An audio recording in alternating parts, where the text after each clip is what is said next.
Cuando me gradué, tuve la oportunidad de tener una beca de CONICET y arranqué trabajando en temas que tenían que ver con hidrología. Y hice una tesis final de grado en un tema ambiental. Todavía no se abordaba, todavía aún hoy no se aborda la cuestión ambiental formalmente en la carrera de Ingeniería Civil. Entonces yo hice una evaluación de impacto ambiental de obras civiles. Me surgió la oportunidad de irme a Inglaterra a hacer un doctorado en dinámica de fluidos computacional. Y bueno, me enfrenté a algo que uno no sabe qué es cuando se va a trabajar afuera o a estudiar afuera. Y bueno, empecé a hacer un doctorado en Inglaterra. Y tuve mucha suerte porque el director de mi tesis doctoral, con quien todavía trabajo, que es Henry Power, es un tipo muy generoso, que sabe mucho, que está a un nivel muy alto en el tema que él trabaja. Y bueno, no solamente me dio la posibilidad de hacer un hermoso doctorado en cuanto a tema, sino que aparte todavía sigo trabajando con Henry.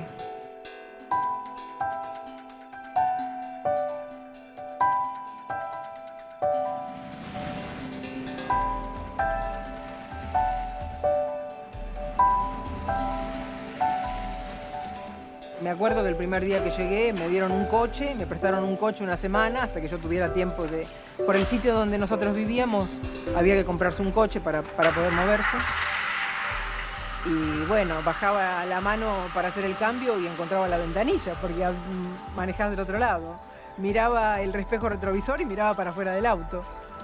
Bueno, esas son las cuestiones cotidianas que a cualquiera que se va a otro país se va enfrentando, cómo abrir una cuenta bancaria, cómo vincularte con las personas. Bueno, Inglaterra tiene todo tipo de peculiaridades.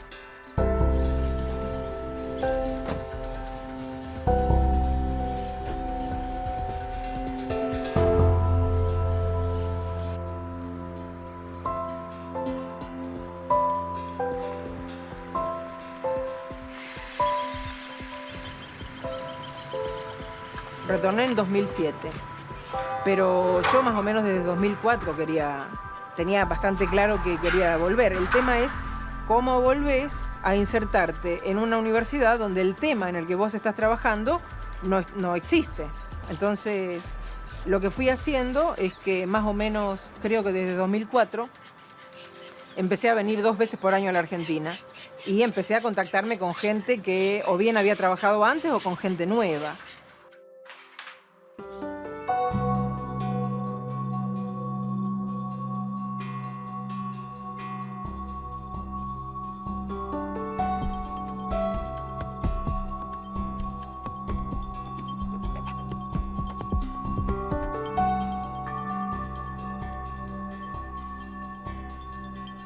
En la escuela de civil la gente no trabajaba con métodos numéricos, no trabaja todavía.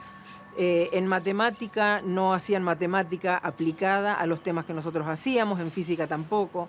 Tal vez ese es el escollo más grande que tiene abordar los temas que nosotros estudiamos. Entonces, un ingeniero civil ya no hace cálculos estructurales, un matemático ya no trabaja con problemas analíticos, un físico trabajaría con problemas físicos que no son tan complejos como los que estudian en el grado.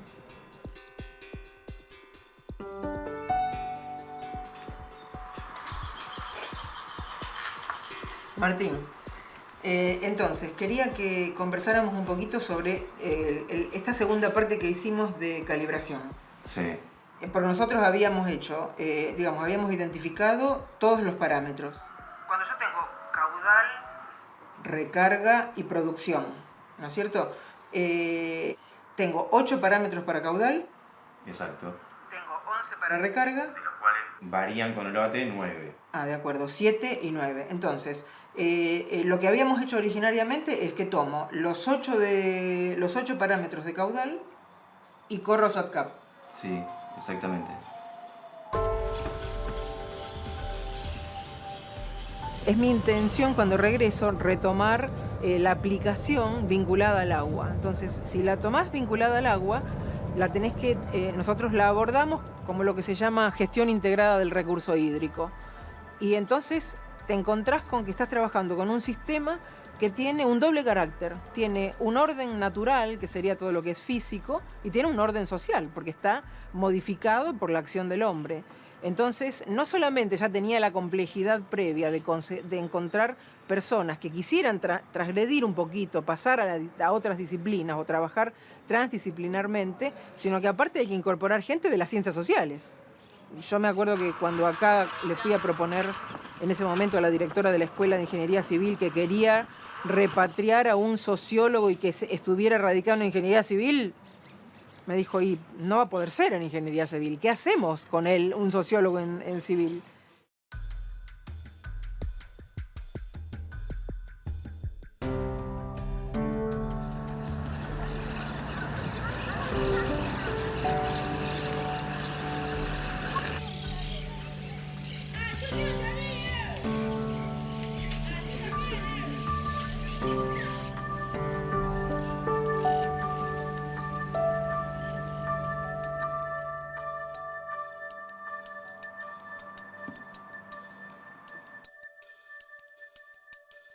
La pregunta que me hago es, Sí. nosotros vamos a empezar a contar con un dato que hasta el momento no existe, o sea, no tenemos ese otro dato. Claro. Si después no se me ajusta el modelo, Claro, a mí no bien. me preocupa tanto, porque entonces será que yo tengo que reajustar todos mis otros parámetros con los que vengo viendo, claro. Porque lo que quiero decir es que de algún modo nosotros hoy nos tenemos que mover con el dato que tenemos, mensual y solo pueblo andino.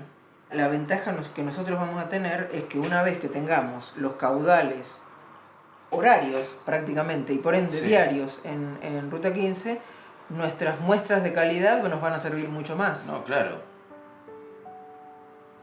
Yo la conocí a Margarita cuando ella, en sus primeros viajes, casi ya para instalarse de nuevo en Argentina, que venía de su estancia en Inglaterra, fue más o menos 2007, 2008.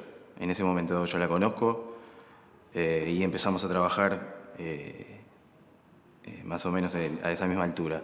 Plantea un modo de trabajo interdisciplinar y yo creo que ahí está la clave para, de alguna manera,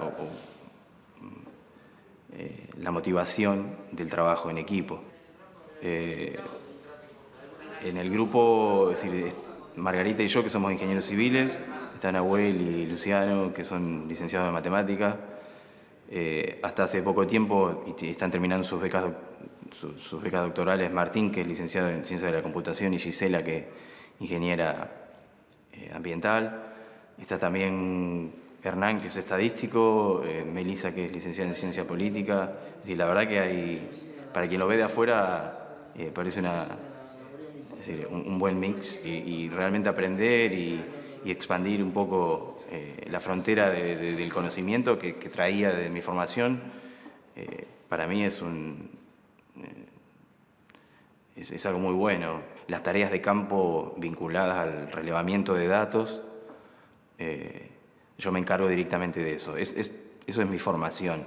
Pero después, en gabinete, soy el encargado de alguna manera de trabajar con un modelo numérico de simulación a nivel de Cuenca, que de alguna manera todos esos insumos o todos esos datos que nosotros generamos o que recolectamos o que recabamos de campo se utilizan para la modelación numérica. Entonces, como esos modelos de alguna manera tienen parámetros de ajuste, entonces hay que calibrar esos parámetros para que los resultados estén acorde a las observaciones que nosotros hacemos de la realidad.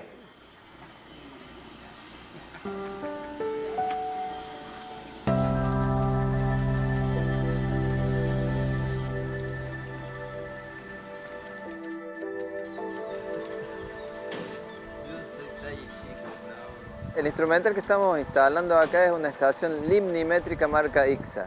La función que cumple es medir los niveles de agua o tirante de agua en esta sección en un puente sobre el río Carcarañá.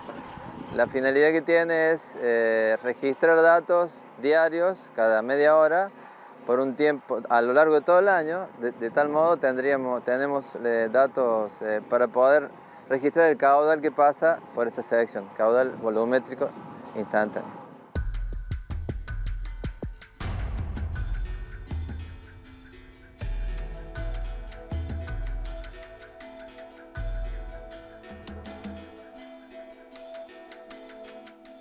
Los resultados que tenemos de nuestras simulaciones son promedios mensuales de lo que sucede. Con esta estación linimétrica vamos a poder, diría, acortar, disminuir nuestro paso de tiempo a valores diarios. Es decir, ahora no vamos a trabajar a niveles mensuales, sino a niveles diarios.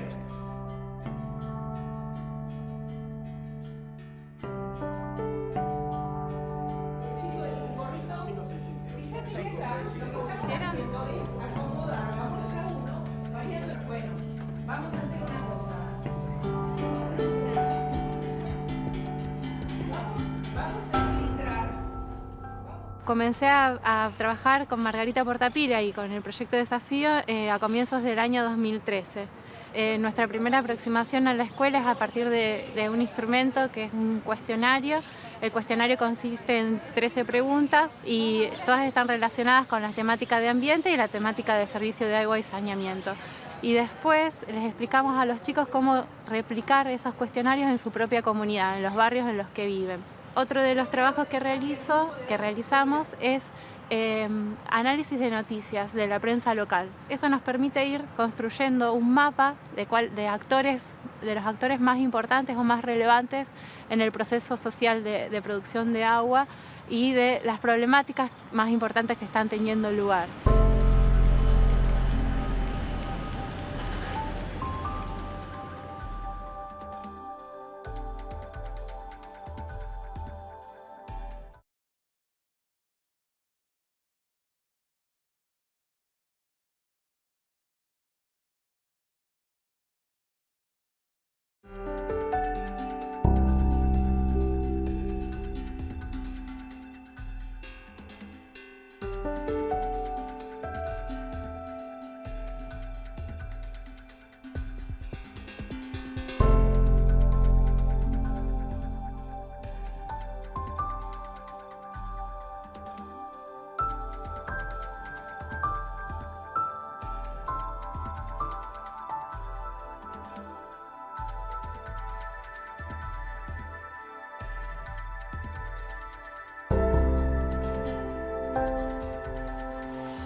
Margarita en su momento hace una propuesta muy interesante para la gente que venimos de una formación exacta, ¿sí? De las ciencias más duras, ¿sí? Conocidas, como las matemáticas, donde plantea una problemática de carácter medioambiental. Margarita es una científica repatriada, ¿sí? Que apostó a volver y aportar su granito de arena, como muchos otros tantos, a formar parte de un equipo de carácter interdisciplinar abordando una problemática compleja. Quienes venimos de las ciencias duras, en general, somos más, estudiamos más teorías que cuestiones vinculadas a problemas concretos, sobre todo los matemáticos. Yo soy una orientación de la matemática aplicada. Margarita proponía resolver un problema concreto, como ser el problema de contaminantes. Comenzamos trabajando en un proyecto que era modelar transporte de contaminantes en el Río de la Plata. Uno ve el problema físico, lo modela, ¿sí? Ante la complejidad de resolverlo el problema exactamente, uno aproxima soluciones. Bueno, en esa aproximación de soluciones aparecen las computadoras, hoy día más que nada, digamos, la matemática computacional.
Cuando nosotros empezamos a hacer recorridos de la cuenca para tomar datos, advertimos que las distancias que tenemos que recorrer son largas.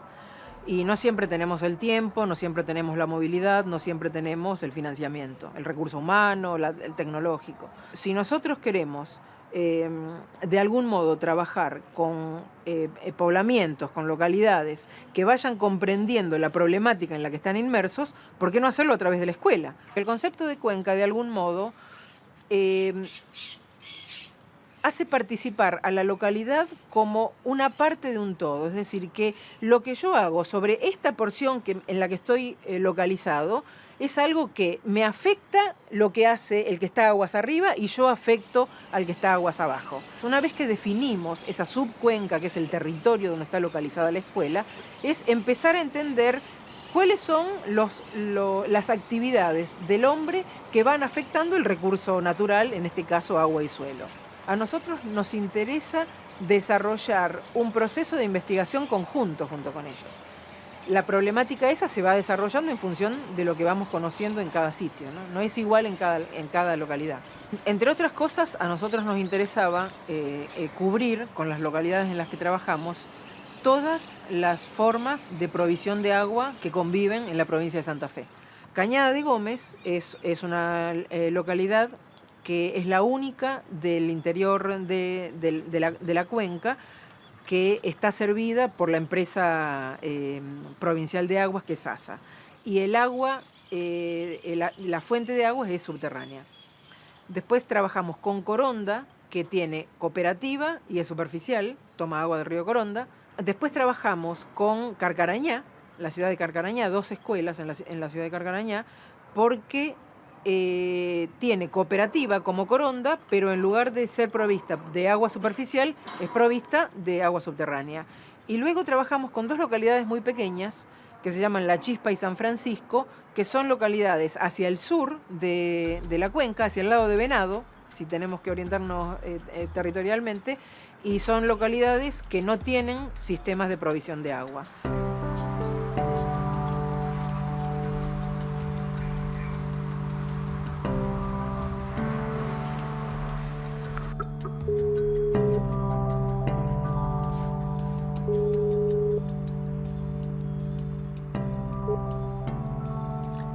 Esteban. Hola. ¿Qué tal, Esteban? ¿Cómo estás? Muy bien. Veo que estás de regreso en Oxford. Estoy de regreso. Estamos preparando lo que va a ser la presentación de Sonia y mía en la reunión final de Desafío en Río. Los chicos, Melissa y Hernán, van a ir preparando un PowerPoint y el afiche que vamos a preparar. Sí, me lo mandan y lo comentamos. Sí, la idea es que los afiches permitan que haya más comunicación con la gente, porque va a haber 20 minutos para cada uno que hable, y eso hace que en realidad uno está poco tiempo en interacción, ¿no? Después de casi 3 años de trabajo se presenta el resultado en 20 minutos, ¿no? En cambio el póster puede dar la oportunidad de que la gente se pare a mirar, que haga preguntas. Es otra adición, ¿no? Es la idea. Seguro. ¿Y sabés qué otra cosa quería preguntarte o que comentemos? Sobre las reuniones en las que vos estás pensando post-desafío. Viste que están ya pensadas una en Recife, creo que una en Cali, ¿verdad? La de Cali no está confirmada. Hay una en Recife y hay una en Brasilia. La de Río es la oficial, la final oficial, con conferencia internacional. Claro. Recife, yo creo que ahí vamos a aprovechar la cosa regional del nordeste de Brasil. Entonces, y Brasilia va a estar más orientada, gracias a que estaremos cerca de todos los organismos de gobierno. Claro. Cuestiones de políticas públicas, tratar de interaccionar con gente de gobierno trabajando en estas áreas y con gente de las embajadas también. La semana que viene, cuando vayamos avanzando sobre lo que vamos a llevar a la reunión de Río, casi seguro te escribo un email porque querría conversar algunas cositas de ir poniendo a punto cómo vamos a hacer la presentación de la mesa redonda que nos toca. Bueno, perfecto. Esteban, bueno, muy amable por el rato. No, para nada. Después les mando las cosas. Bueno, cómo no. Espero, Y- espero tu email para hablar la semana que viene. Perfecto, perfecto. Yo me comunico y que tengas buen viaje entonces, si no hablamos antes. Bueno, muchas gracias y saludos a todos por ahí. Gracias, gracias. Un abrazo, ¿eh?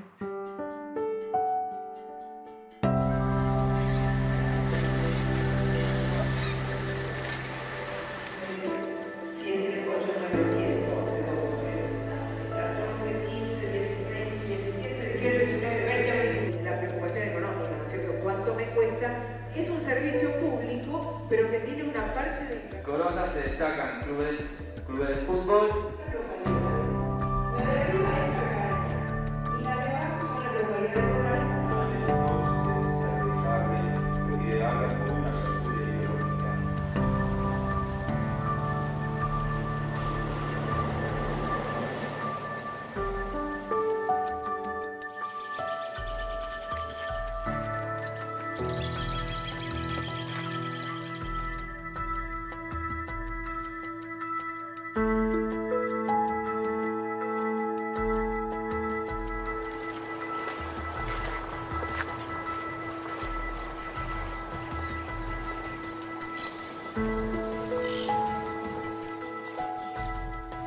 Particularmente, ahora estoy trabajando con 2 estudiantes que codirigimos con Margarita, que están realizando un equipo con un cuadricóptero para tomar muestras de suelo y de agua.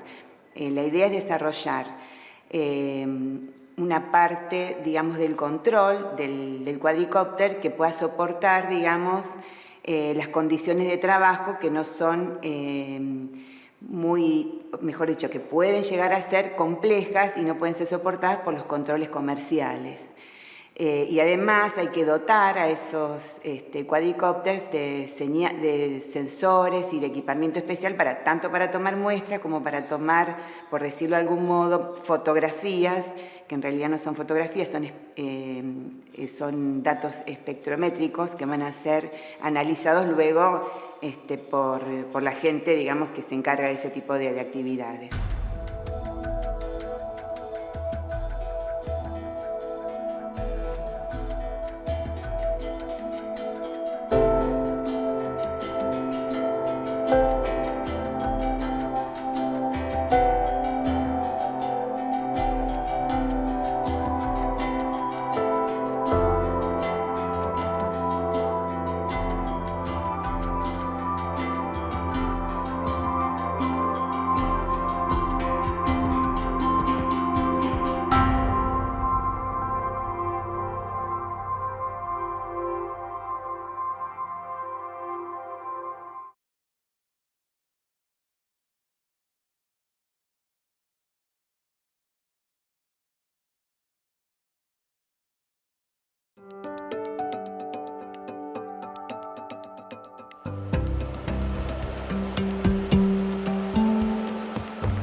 Comenzamos haciendo lo que es digitalización de suelo, conociendo qué tipos de suelo hay en el área. El área de estudio es la cuenca del arroyo Carcarañá. Es una cuenca que abarca la provincia de Córdoba y Santa Fe. Nosotros estudiamos solo la provincia de Santa Fe, digamos. Es una cuenca que arranca en Cruz Alta y termina en Puerto Gaboto. Atraviesa todo el sur de la provincia de Santa Fe. Entonces, primero comenzamos conociendo los tipos de suelos que hay a través de las cartas del INTA, de las cartas de suelo del INTA. Ese trabajo nos llevó casi un año. Paralelamente comenzamos a estudiar otras cosas como, bueno, digamos, el interés propio, a partir de fotos satelitales, de ver el recorrido del curso, de qué tipo de curso es y demás.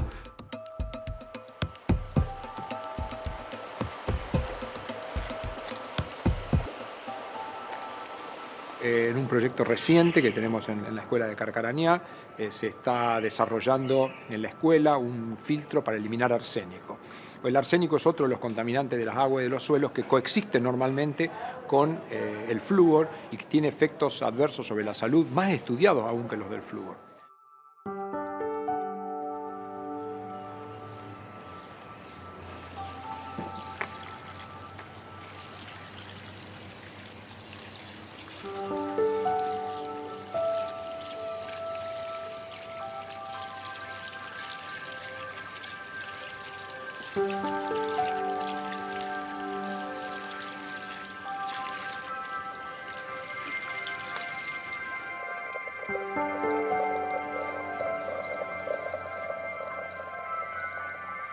Este filtro va a servir para justamente captar el arsénico que nosotros tengamos presente en el agua. Está constituido por un recipiente de 50 litros de capacidad. La parte de arriba está constituido por ladrillos que van a actuar como filtro de residuos en el caso de que nosotros tomemos agua que contenga residuos. Después vamos a tener las limaduras de hierro que van a ser lo que van a captar el arsénico. Luego vamos a tener la arena fina que va a actuar también como un filtro microbiológico. Luego vamos a tener la arena gruesa y la grava. Y el agua va a salir a través de un tubo de plástico de PVC que tiene media pulgada. Lo que estamos haciendo nosotros es adaptarlo a esta zona y sobre todo a que llegue a aquellas personas que no tienen acceso al agua potable. Existe mucha gente que está en la periferia de la ciudad y gente que vive en zonas rurales. Entonces lo interesante es adaptar este filtro para que esa gente tenga acceso a un agua libre de arsénico. Tenemos previsto seguir remodelando el filtro, pero para poder filtrar totalmente, tanto disminuir los niveles de arsénico presentes en el agua, para también disminuir lo que son elementos microbiológicos.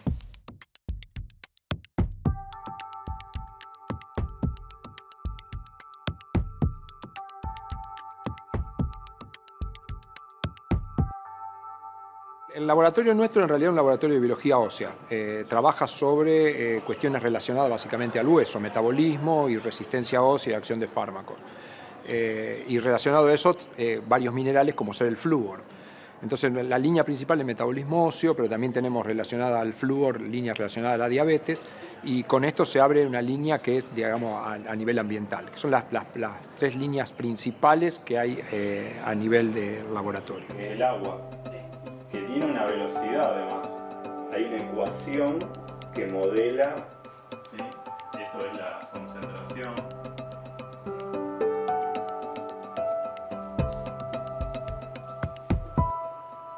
Nosotros trabajamos con cierto tipo de ecuaciones de transporte para modelar el transporte de contaminantes.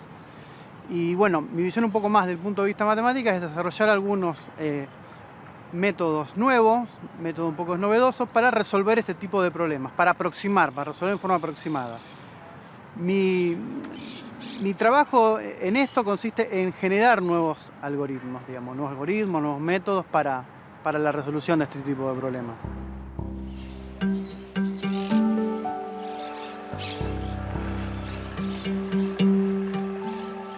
Hoy estamos trabajando con un programa que se llama SWAT, que es un programa al que se le incorpora precipitaciones, tipo de suelo, toda una información, digamos, de entrada, y, digamos, al nosotros elegir escenarios de cultivo, por ejemplo, puede haber soja, puede haber maíz, pesticidas, todos los agroquímicos que se utilizan y demás, vemos con qué calidad sale el agua en el curso, o sea, con qué calidad se encuentra el agua en el curso. Estamos generando una base de datos que después se procesa.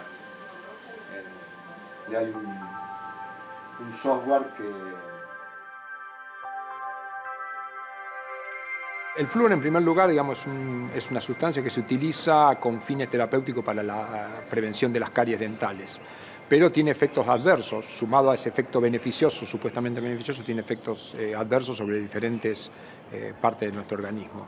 Y el flúor se encuentra en el ambiente, en el agua, en algunos sitios en alta concentración, como por ejemplo en la zona sur de la provincia de Santa Fe, que abarca parte de la cuenca del Carcarañá. Pero acá aparecen efectos, digamos, que no son visibles a simple vista y son detectables a nivel de laboratorio, como son, por ejemplo, resistencia a la insulina, que es un tipo de diabetes que se produce y que altera el metabolismo de la glucosa, digamos, del azúcar en la sangre. Algunos fertilizantes, especialmente aquellos que contienen fosfato, en su proceso de producción quedan con flúor, y cuando uno adiciona este tipo de fertilizantes a la tierra, estaría incorporando flúor. La planta consume el fosfato pero no el flúor, por lo tanto el uso sucesivo de estos fosfatos sobre la tierra podría ir acumulando flúor en la tierra. ¿Cuál es el inconveniente? En primer lugar, que ese flúor va a terminar cayendo en el agua y puede tener efectos adversos para la población. Pero en nuestro laboratorio también lo que estamos estudiando son efectos del flúor sobre el crecimiento de algunos cereales. Y lo que se han estudiado hasta ahora es el efecto del flúor en la tierra sobre el maíz, la soja y el sorgo. Y lo que hemos encontrado es que la soja y el maíz se ven seriamente afectados por la cantidad de flúor. Si nosotros vamos agregando fosfato y la planta se lleva el fosfato pero no el flúor, puede llegar un momento en que la cantidad de flúor que quede en la tierra sea inviable la tierra para cultivar soja y maíz. Quizás no sorgo, pero al menos con las concentraciones que hemos estudiado, sí el maíz y la soja, que son fuentes económicas y de alimentación importantes, no solo para nuestro país, sino para el resto del mundo, ¿no?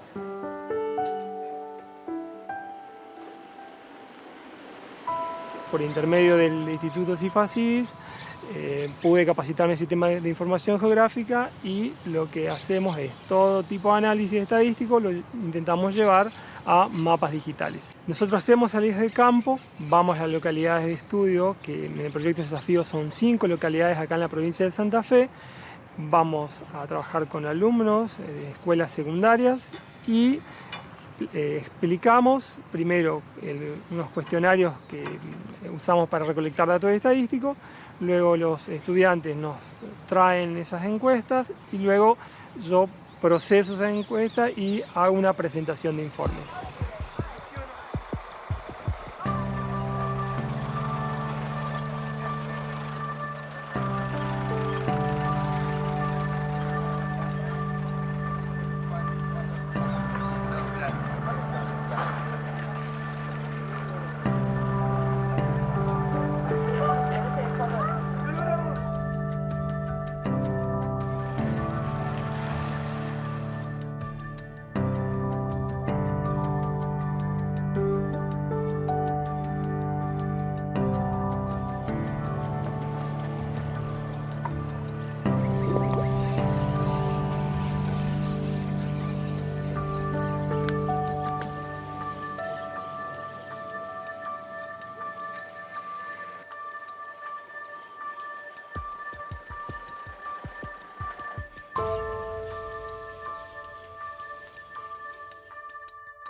Bueno, los chicos hicieron muestras en distintos lugares del distrito, en un arroyo que está contiguo al basural, en el río Coronda, metros antes de la toma de agua, donde la cooperativa toma el agua para potabilizarla, en la salida de las cloacas de la cárcel, y esa fue el agua que analizamos, y además de analizar el agua potable.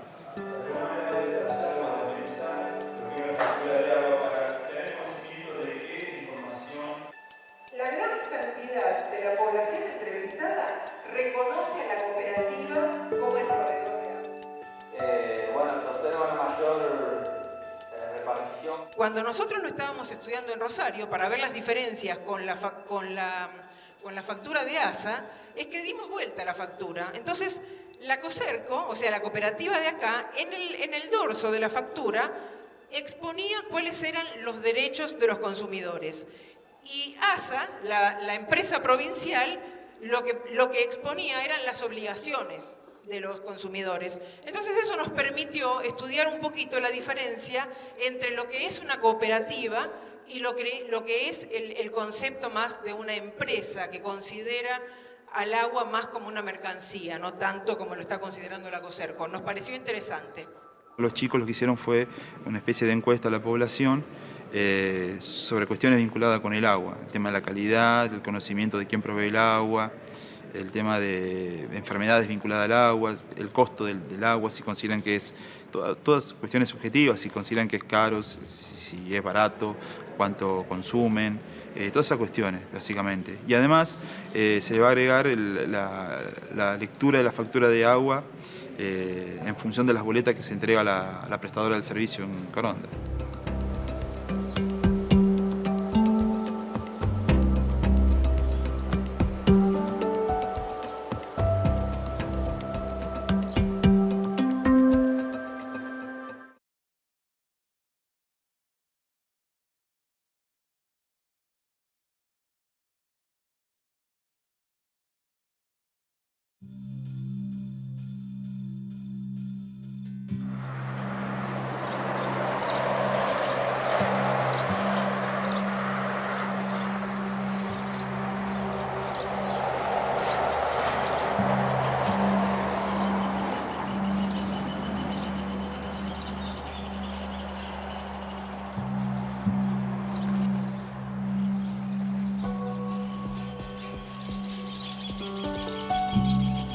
cuando Margarita proponía que las escuelas podían ser un elemento importante para esa recolección, nos costaba en general al grupo dimensionar eso, ¿no?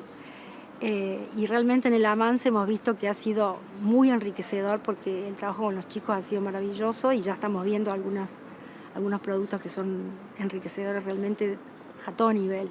Apunta a otro tipo de conocimiento más complejo, pero también más inclusivo, más participativo y por supuesto con más contenido social, que es lo que nos apasiona, creo que a todos los que estamos trabajando con ella, ¿no?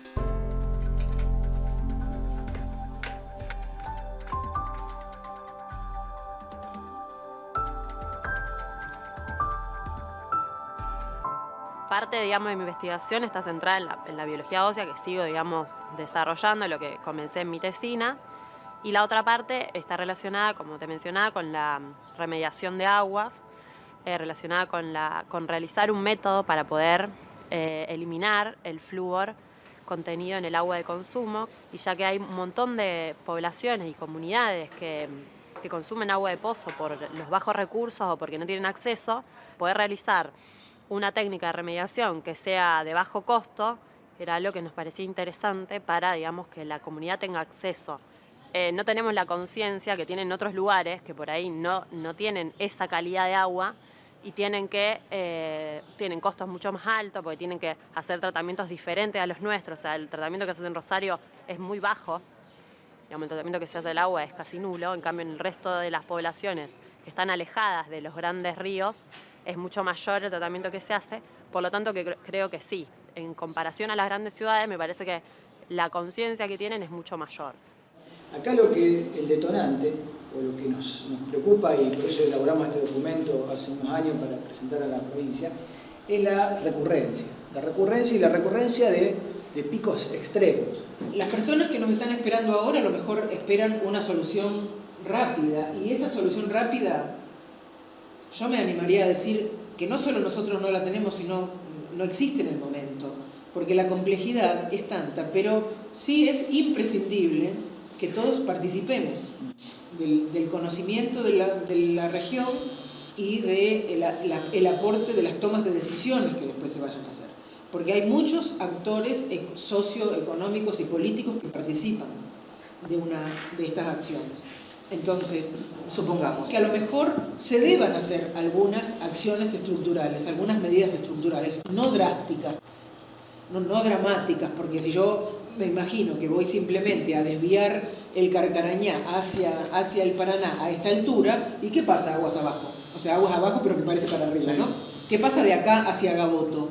Todo ese ecosistema que hoy funciona e inclusive el recurso natural que existe de acá hasta Gaboto, que se utilizará en una situación.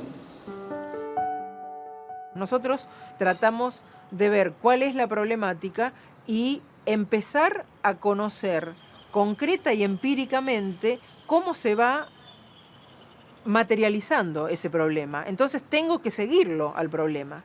No es lo mismo que si yo digo, bueno, yo voy a estudiar calidad de agua y estudio lo que a mí se me ocurrió en el laboratorio o en la oficina.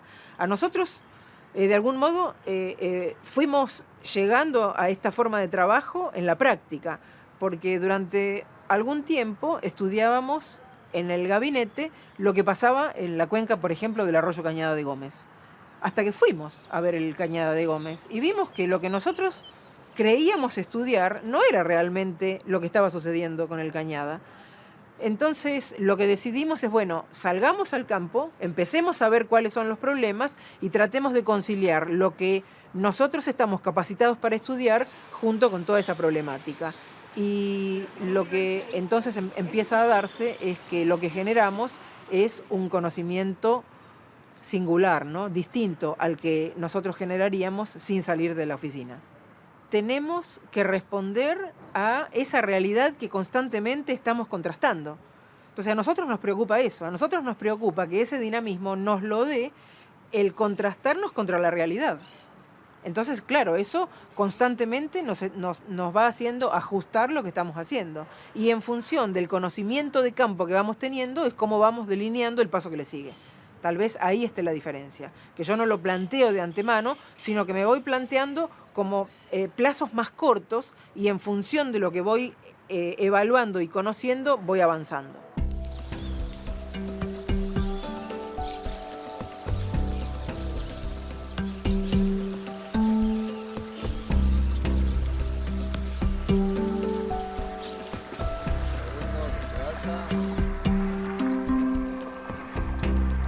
Entonces tenemos todo el día 9, fíjate, ¿no? ¿Ves? El 9 está la crecida. Sí, todo el 9, desde a las 4 de la mañana, 167. A la noche ya estaba en 4 metros. Sí, ya había el doble, ya había. Sí. El 10 ya supera los 5 metros. El último del 9 son 4 metros 50. 4 y medio. Sí, todo sigue subiendo, sí, fíjate. Sigue subiendo, sube el 10, sube todo el 10 sí. Y ahí ya un poquito para, ¿no? Empieza a llegar el 9, la crecida acá. Sí. Y el 10 seguramente es el pico. El 10, espérame que me pasé al 11. No, el 11 sigue... O el 11 del pico, 583, 590... No, está bien. Es el 10 el pico. Por eso, crece el 9, el 10 el pico y el 11 ya empieza a bajar. El 11 empieza a bajar. Y 3 días duró 9, 10, 11. El evento. Si uno compara este momento actual con lo que era 20 años atrás, yo llevo 30 años haciendo investigación, la inversión que hubo en el último tiempo es muchísimo más grande. Y los recursos que hubo, tanto a nivel nacional como a nivel provincial, que nunca habían existido, en este momento existen. Yo creo que la potencialidad es enorme. Este último diseño, diría, es decir, la verdad que la inversión que se ha hecho en ciencia y tecnología no se tiene registro en la historia argentina. Creo que bueno, que el siguiente desafío es ver cómo toda esta masa crítica que se está forjando, todo este conocimiento, todo este saber hacer, lo vamos volcando cada vez más para mejorar la vida de los ciudadanos de nuestro país. Creo que esa es la misión de toda persona que está en ciencia, por lo menos cuando ingresa, digamos, ¿no?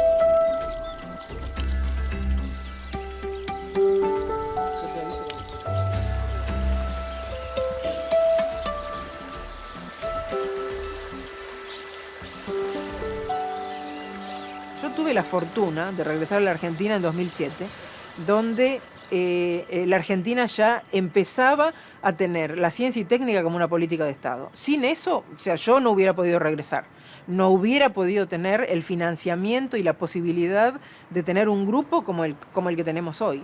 Hubiera sido imposible, ¿no? Otra de mis preocupaciones cuando venía es que, ¿qué quería yo? Y que quería tratar de que la experiencia que yo había tenido, que me la había pagado siempre el Estado, la pudiera replicar. O sea, yo pudiera estar capacitada de decirle a los chicos que trabajaran conmigo, trabajen afuera, piensen y vean cómo se trabaja en otro sitio para luego readecuar lo que nosotros hacemos. Hubiera sido imposible si no tenemos un financiamiento que es política de Estado. Imposible. Llego y no tenía una sola oficina. Entonces, Alejandro Checato, que era ya el director de este instituto, nos facilita una oficina que nos prestaron durante un tiempo. Estaba claro que era una oficina que estaba esperando un equipo del IBR, que cuando llegara ese equipo nos íbamos a tener que ir. Entonces durante un tiempo trabajamos en una oficinita que nos vino fantástica, pero duró un tiempo hasta que un día me llama el director del IBR y me dice, bueno, se va a tener que ir, el equipo que estaba en aduana y que no podía entrar llegó, ustedes se van. Había un edificio que está por allá, que es lo que hoy es el laboratorio que dirige Claudio Fernández, pero que en ese momento estaba abandonado. Y bueno, todos estos edificios estaban sin construir, Estuvimos varios años trabajando en ese sitio hasta que el rector nos pidió que lo dejáramos porque tenían que hacer los arreglos edilicios por el convenio que había entre el IBR, el grupo de Fernández, y el Planck, y realmente yo me fui gustosa, me parecía fantástico la posibilidad de tener eso en UNR. Todos estos edificios que ustedes ven acá son nuevos, esto lo inauguraron, creo que este edificio debe tener 2 años ahora, y bueno, la calidad... Tenemos que ahora realmente ser conscientes que la calidad de trabajo debe mejorar como ha mejorado nuestra calidad edilicia, ¿no? Pero hubiera sido impensado trabajar en un sitio como este si no había una política de Estado de apoyo a la ciencia y tecnología.